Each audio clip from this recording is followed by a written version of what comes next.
China mga sanggay, sinisip-sip, hinihigop, kinakalkal na po ngayon at pinagkukukuha na po ang mga oil doon po sa West Philippine Sea o kung tawagin mga sangkay, South China Sea. At eto mga sangkay, pag-usapan po natin.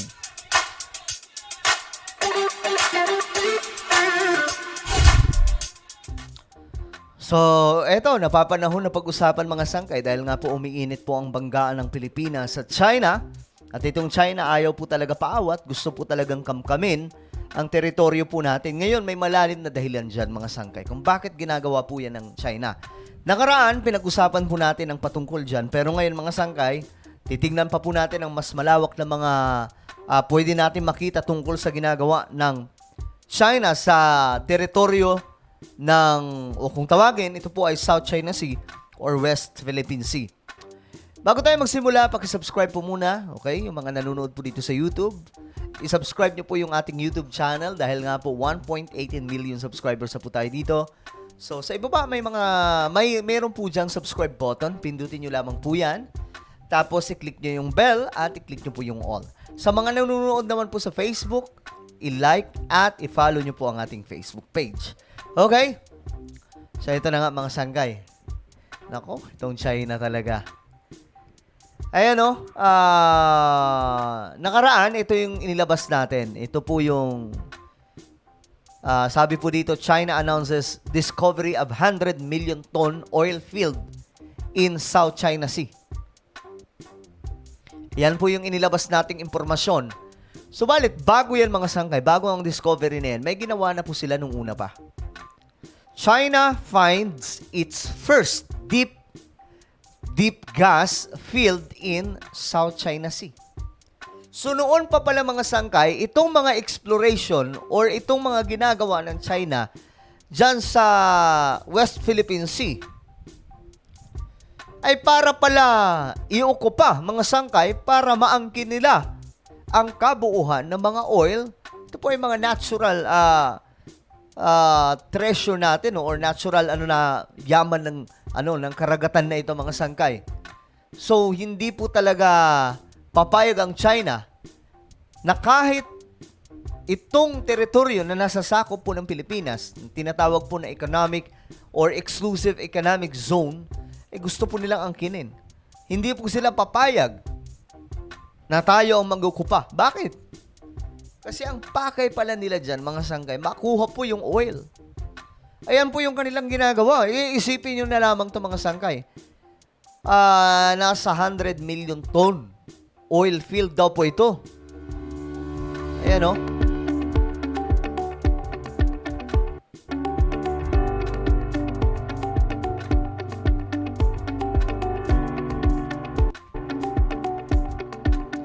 Ngayon mga sangkay, itong ginagawa nila, matagal na po itong inumpisahan, no? Kagaya po nito, tingnan po natin.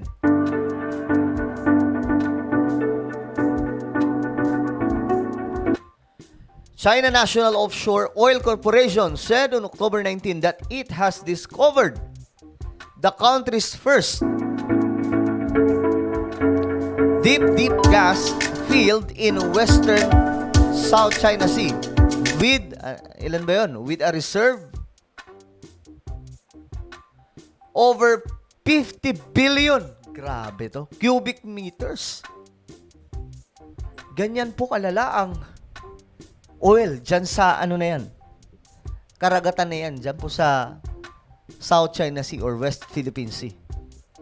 And now, we understand why. Bakit itong China gusto po nilang i-occupy itong West Philippine Sea, ang kabuuhan. Kasi may mga sila mga sangkay. Nag-i-explore po talaga sila dyan. Pinag-aralan na po pala nila yan noon pa. At nakita nila na sagana sa oil ang lugar na yan. Kung kaya't ngayon mga sangkay, yan po yung kanilang ginagawa. Gusto nilang makuha yan na sila lang. At ang masama po dito mga sangkay, nagpapang-abot na po sila sa teritoryo ng ating bansa. Sa exclusive economic zone.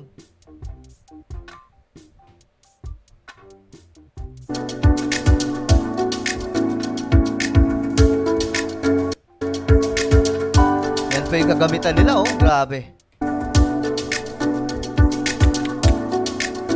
Talagang ginagastusan ngayon ito ng China, mga sangkay, kasi bawi din bandang huli. Maiging ano sila dyan. Ang tawag dito, sagana pagdating sa oil. Ang Pilipinas kaya, kailan gagawa ng exploration dyan? Nakagaya nito kasi ang China naumpisan na, medyo matagal na.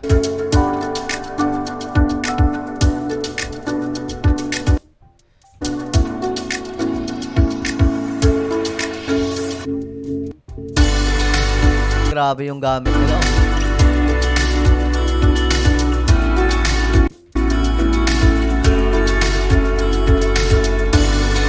Kung titingnan nyo mga sangkay yung ano nila, mga equipment, talagang high-tech. Yung kanilang ginagamit. So, ang tanong ko dito mga sangkay, kailan din gagawin ito ng Pilipinas? Hindi lang naman po China ang gumagawa rin nito. Vietnam, mga sangkay, na matagal na rin po nakaukupa dyan. Sila nga pong may pinakamarami.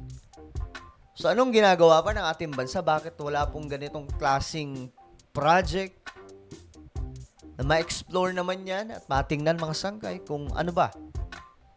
Nang sa ganun, makinabang din po tayo sa sariling, likas na yaman. Mula po sa karagatan na ito. Itong China, nakikinabang po sila. Tayo, hindi natin magawang makinabang dahil nga po nauunahan po tayo ng China Niyayabangan po tayo na niyayabangan. Ewan ko. Ano ba, natatakot ba tayo sa China?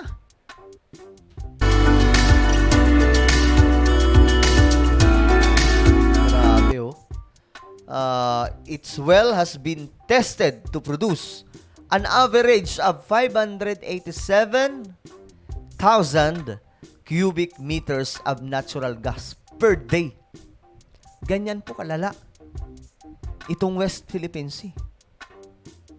Kung kaya gusto po talaga ng China i-occupy, isipin nyo kaya mag-produce nang aabot sa 587,000 cubic meters of natural gas kada araw. That's why mga sangkay ang China, ayaw na po nilang bitawan yan. Gusto po nila sila lang. Diba? So yan po yung nakikita nila dyan, mga sangkay. So sinisip-sip. Ngayon, tinatanggal na po nila itong gas dyan, mga sangkay. At gusto nila, sila lamang po ang mag-ari sa South China Sea. Grabe, no? Nililimas na po. Nililimas na ang likas na yaman sa West Philippine Sea. So, kailan po kaya kikilos ang Pilipinas din? No, ano po ang inyong komento, mga sangkay, sa ginagawa ng China ngayon? Na ito nga po, mga sangkay, mukhang uubusin ang oil reserve na nandoon po sa karagatan ng South China Sea or West Philippine Sea. I-comment nyo po ang inyong mga opinion sa ibaba. And now, guys, I invite you please subscribe my YouTube channel. Sangkay Revelation, ayan po. Hanapin nyo na lamang po yan sa YouTube. Then click the subscribe, click the bell, and click all. Okay, ako na po ay magpapaalam. Mag-iingat po ang lahat. God bless everyone.